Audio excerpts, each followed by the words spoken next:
Ang Bitcoin spot trading. Literal na nangangahulugang pagbili at pagbebenta ng aktwal na Bitcoin. Kung bibili ka sa kasalukuyang presyo ng merkado sa isang exchange, ang Bitcoin ay agad na ikinokredito sa iyong wallet. Ang bentahe ay ikaw talaga ang may-ari ng asset. Kaya maaari mo itong hawakan ng pangmatagalan, ipadala ito, o gamitin ito para sa mga pagbabayad. Ang downside ay mataas ang pabago-bago ng presyo. Kaya ang kita at pagkalugi ay agad na nangyayari. Hindi tulad ng margin o futures trading. Ito ay isang paraan upang ligtas na ikalakal ang mga totoong barya ng walang leverage. Paraan para suriin kung nagamit ang Binance referral. Bago magparehistro, inirerekomendang palaging gumamit ng referral. Dahil makakatanggap ka ng 20% na diskwento sa trading fee. Bukod dito, may bonus din na nagkakahalaga ng $600. Kapag hindi gumamit ng referral, may tuturing itong pagkalugi. Napakadali lang suriin kung nagamit ang referral o hindi. Kung papasok ka sa Binance gamit ang link na ibinigay ko, makikita mo ng malinaw ang impormasyong ito sa kaliwang bahagi ng screen. Ibig sabihin, kapag pumasok ka gamit ang aking link, makakatanggap ka ng 20% cashback sa trading fee. At bonus na nagkakahalaga ng $600. Kung makita mo ang screen na ito kapag pumasok ka sa link, ibig sabihin ay tama ang pagkaka-apply ng referral. Kung nagparehistro ka gamit ang link na walang referral, pagkatapos magparehistro, kung walang trading history at lumipas na ang 6 na buwan, maaari mong manumanong ilagay ang referral gamit ang link at matatanggap mo ang kaukulang mga benepisyo. Mangyaring tandaan ito, mga hakbang sa pagpaparehistro sa Binance. Ngayon, babalik tayo sa pangunahing paksa at sisimulan ang proseso ng pagpaparehistro. Una, ilagay ang email na gagamitin mo. Maaari kang gumamit ng anumang email, ngunit inirerekomendang gumamit ng Gmail dahil ang mga abiso sa trading at deposit withdrawal ay ipapadala sa email na ito. Mas maginhawa kung email na madalas mong check ang gagamitin. Pagkatapos sumang-ayon sa mga tuntunin at kondisyon, makikita mo ang hakbang ng email verification.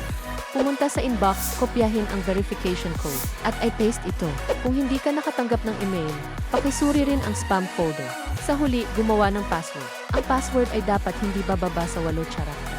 At mayroong kahit isang numero at isang malaking titik. Kapag natapos ito, kumpleto na ang pagpaparehistro. Proseso ng email verification. Ang susunod na hakbang ay ang pag-verify ng identidad na agad nalalabas pagkatapos ng pagre-rehistro. Kung hindi mo kukumpletuhin ang identity verification, magkakaroon ng limitasyon sa deposito, pag-withdraw at paggamit ng exchange. Ang hakbang na ito ay obligado upang magamit ng normal ang Binance. May 3 uri ng dokumento na maaaring gamitin para sa verification: National ID, Driver's License o Pasaporte. Sa video na ito, ipapaliwanag ko ang proseso gamit ang National ID bilang halimbawa. Susunod, pipili ka ng paraan ng verification. Mangyaring piliin ang file upload method sa halip na GKeys code method. Pagkatapos nito, i-upload ang larawan ng harap at likod ng iyong V. Kapag tapos na ang pag-upload, ikaw ay lilipat sa real-time facial verification.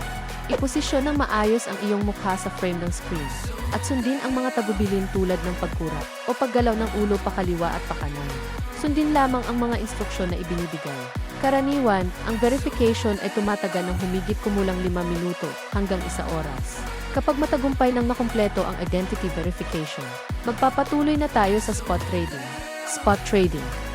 Ang spot trading ay napakadali. Sa screen ng Binance, ay click ang menu na Trade at piliin ang B-Spot. Lalabas ang screen ng spot trading. Hanapin ang coin na gusto mong bilhin sa search bar. Piliin ang coin na gusto mong i-trade. Sa spot trading, maaari kang pumili sa pagitan ng limit order at market order. Walang pagkakaiba sa trading fee, kaya piliin kung alin ang mas maginhawa para sa iyo. Para sa market order, ilagay lamang ang dami at pindutin ang buy. Agad na maisasagawa ang trade. Pagkatapos nito, makikita mo ang coin sa iyong spot wallet. Ang proseso ng pagbenta ay pareho rin. Ilagay ang dami at pindutin ang sell. Futures trading. Ngayon, lilipat tayo sa futures trading. Sa itaas na menu ng Binance, ay click ang key Futures at pumasok sa unang menu. I-scroll ng kaunti pababa ang screen. Makikita mo ang menu na Transfer. Ang futures trading ay gumagamit ng hiwalay na wallet mula sa spot. Kaya kailangan mong maglipat ng pondo mula sa spot wallet papunta sa futures wallet. Itakda ang transfer bilang spot futures. Ilagay ang halagang nais mong i-trade at pindutin ang confirm. Agad na makukumpleto ang transfer. Kapag gusto mong mag-withdraw ng pondo, ibalik muna ang asset mula futures wallet papuntang spot wallet at saka mag-withdraw. Ang default na trading pair ay karaniwang cost. Maaari kang pumili ng kahit anong coin na gusto mo. Bilang halimbawa, gagamit tayo ng coin na may mababang presyo. Margin at leverage settings. Una, piliin ang margin mode. Pumili sa pagitan ng isolated o cross. Ang isolated margin ay gumagamit lamang ng asset ng mismong posisyon. Mas madali nitong kontrolin ang risk. Ang cross margin ay gumagamit ng buong asset ng account. Kaya maaaring maapektuhan ang buong account kapag nalugi. Para sa mga baguhan, inirerekomenda ang isolated. Susunod ay ang leverage setting. Ang default leverage ay 20 da. Ngunit mas ligtas para sa beginners ang 2 des, 5 ada o mas mababa. Mas mataas ang leverage, mas malaki ang posibleng kita. Ngunit mas mataas din ang risk at fees. Order type at position direction. Ngayon, piliin ang order type. Maaari kang pumili ng market order o limit order. Ang market order ay agad na naisasaad, ngunit bahagyang mas mataas ang bayad. Ang limit order ay nagbibigay daan upang itakda ang nais na presyo at maisasagawa lamang kapag naabot ang presyong iyon. Pumili ayon sa kondisyon ng merkado. Sa huli, piliin ang direksyon ng posisyon. Ang long position ay ginagamit kapag inaasahang tataas ang presyo.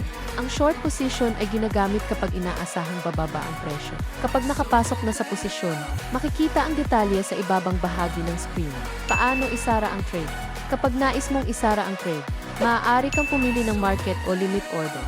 Sa limit order closing, itakda ang presyo at dami, at otomatikong magsasara ang posisyon kapag naabot ang presyo. Sa market order closing, agad na magsasara sa kasalukuyang presyo. Ilagay lamang ang dami. Ito ay nagbibigay daan sa mabilis na pagkuha ng kita o paglimit ng pagkalugi. Pangwakas, sa video na ito, ipinaliwanag namin ang paraan ng pag-check ng referral at proseso ng pagre-rehistro, ILEX identity verification, at futures trading mula pagpasok hanggang paglabas ng posisyon. Sa una, maaaring mukhang medyo mahirap, ngunit kapag nasubukan mo ito ng ilang beses, madali mo na itong masasanay. Kung nakatulong ang video na ito, mangyaring mag-subscribe at mag-like. Salamat!